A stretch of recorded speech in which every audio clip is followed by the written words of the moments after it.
Hello friends, आज की ताज़ा खबरों में आप सभी का स्वागत है। झारखंड की तमाम छोटी बड़ी खबर इस वीडियो में देखने को मिलेगी।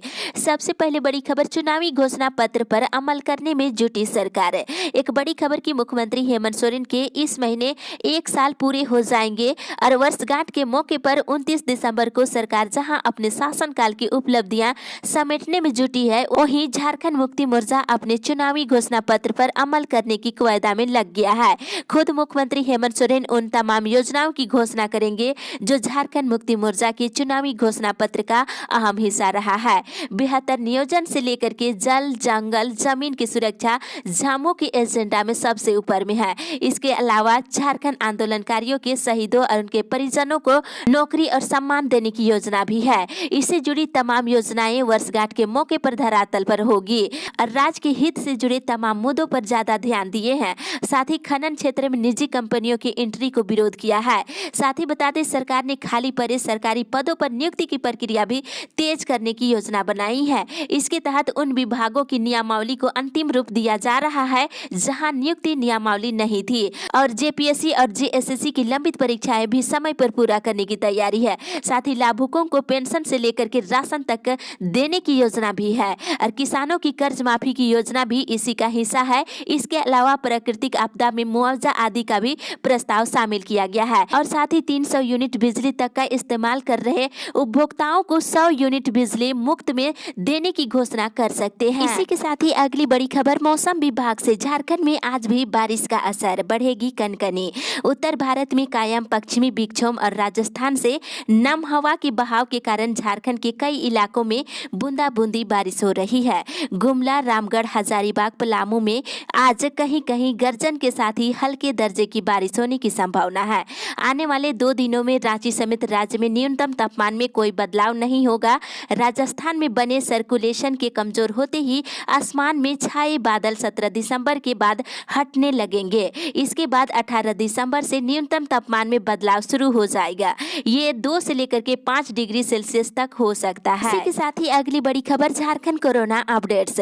झारखंड में पिछले 24 घंटे के दौरान कोरोना के 209 नए मरीज मिले हैं। साथ ही रांची जिले से एक और कोरोना मरीज की मौत हो गई।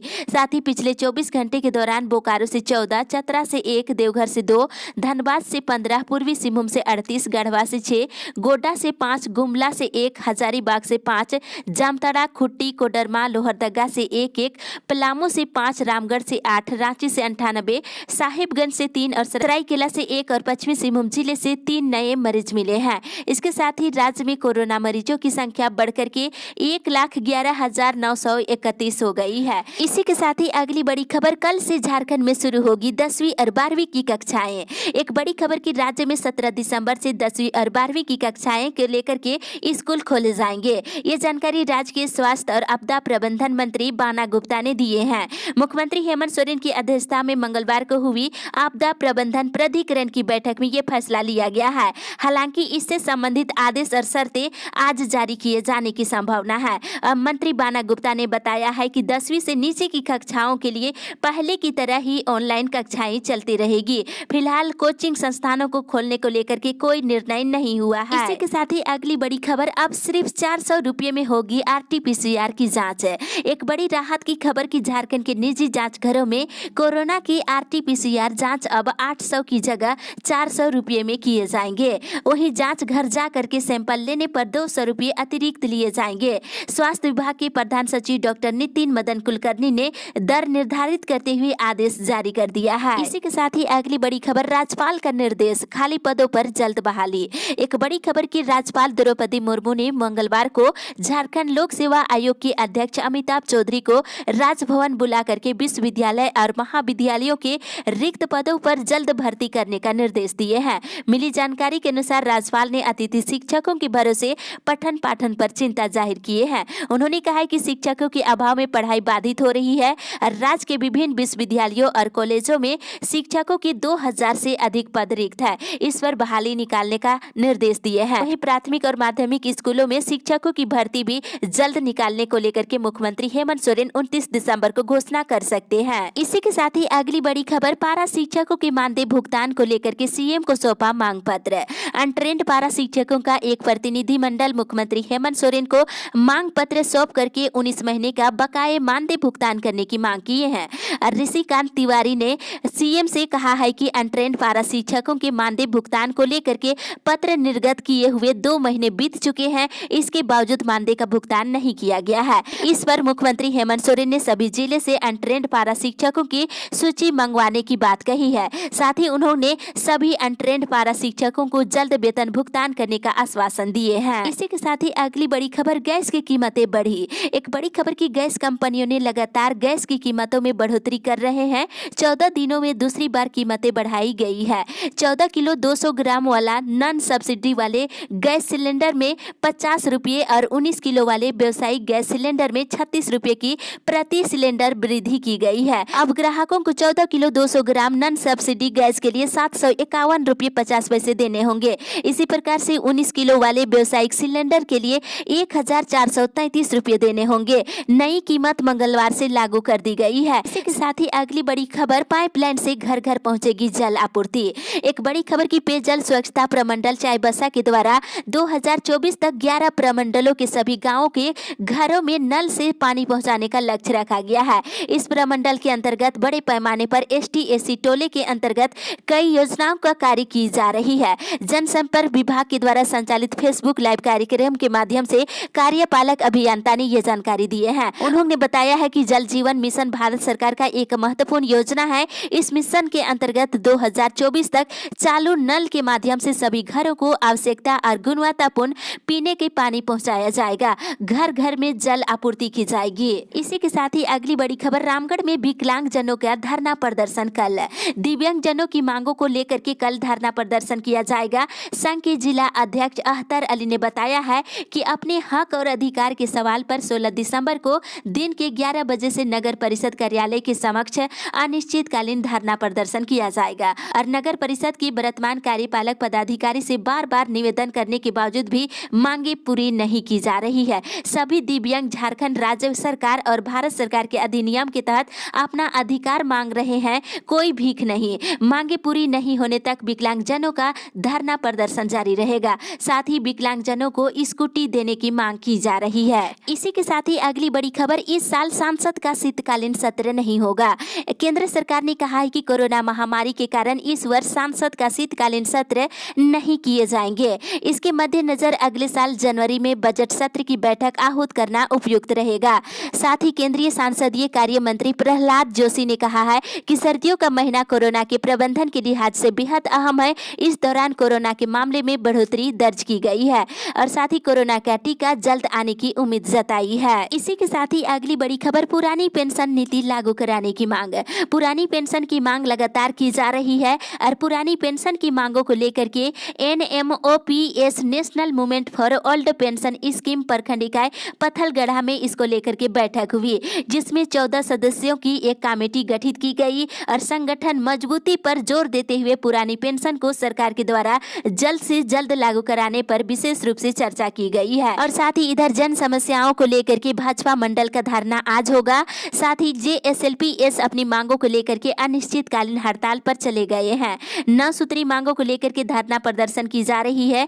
बताते चले कि कर्मियों की मांगों में मुख्य रूप से सम्मानजनक वेतन देने और अनुबंध कर्मियों के स्थायीकरण और JSLPS कर्मियों को प्राथमिकता देने और 2 बच्चों को शिक्षा व्यवस्था और सभी कर्मियों को गृह प्रखंड के नजदीकी पदस्थापित करने के साथ ही कर्मियों को JSLPS के कार्यों के अतिरिक्त अन्य कार्यों से मुक्त करने सहित 9 सूत्री मांगे शामिल किए हैं। इसी के साथ ही अगली बड़ी खबर, कार्य अवधि बढ़ाने को लेकर सुरक्षा गार्डों ने सौंपा ज्ञापन।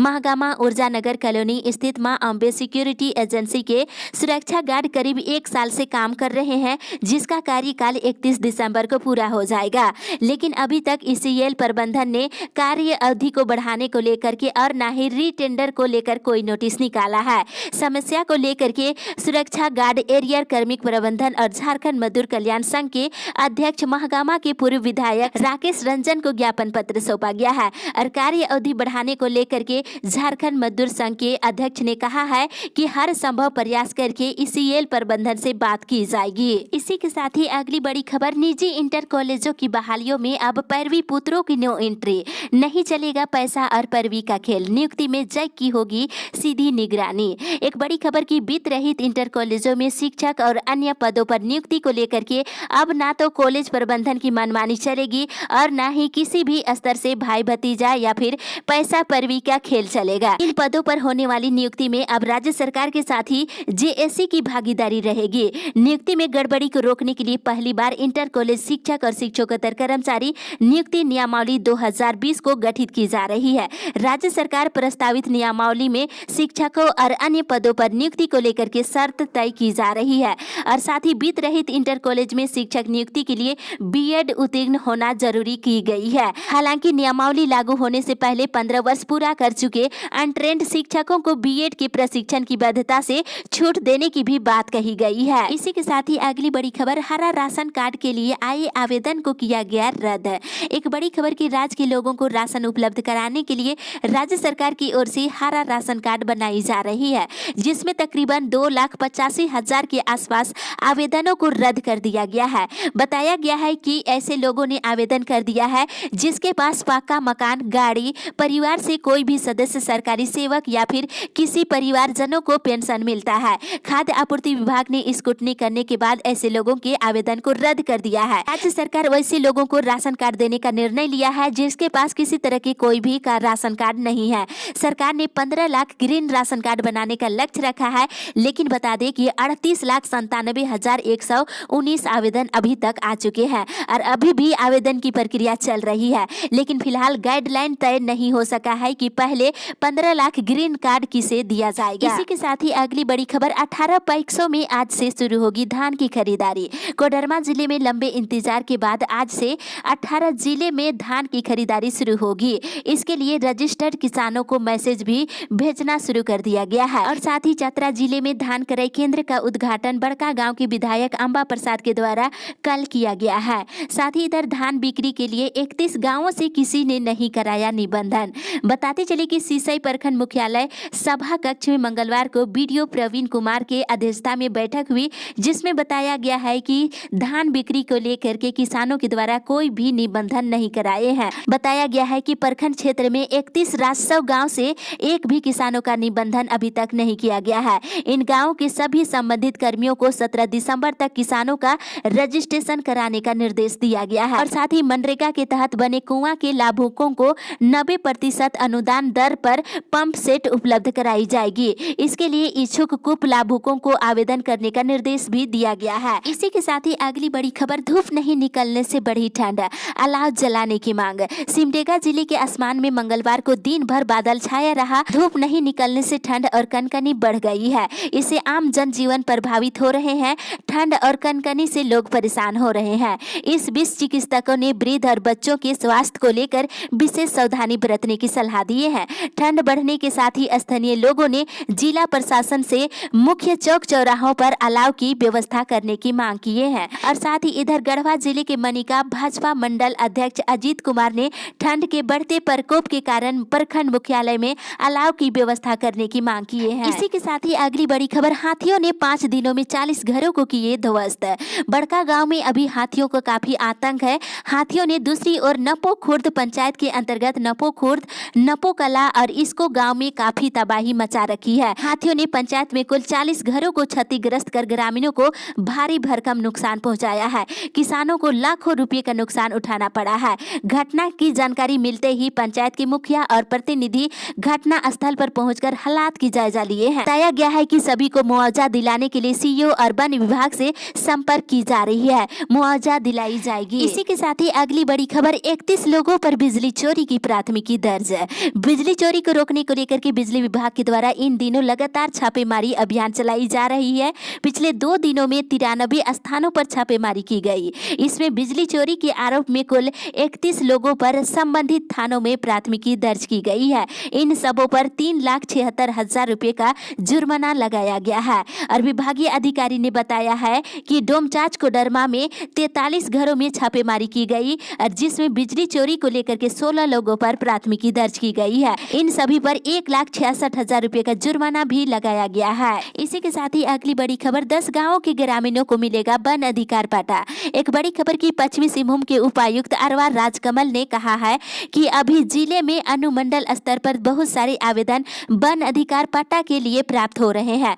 वैसे योग्य लाभुक जो 13 दिसंबर 2005 के पहले किसी भी वन भूमि पर आश्रित है तो वे अपना ग्राम सभा के माध्यम से अनुमंडल पदाधिकारी या फिर अंचल अधिकारियों को उपलब्ध कराए। योग्य लाभुक आवेदन कर सकते हैं, वन अधिकार पट्टा दिया जाएगा। इस अपडेट में बस इतना ही। आगे की खबर के लिए आप हमारे साथ बने रहे।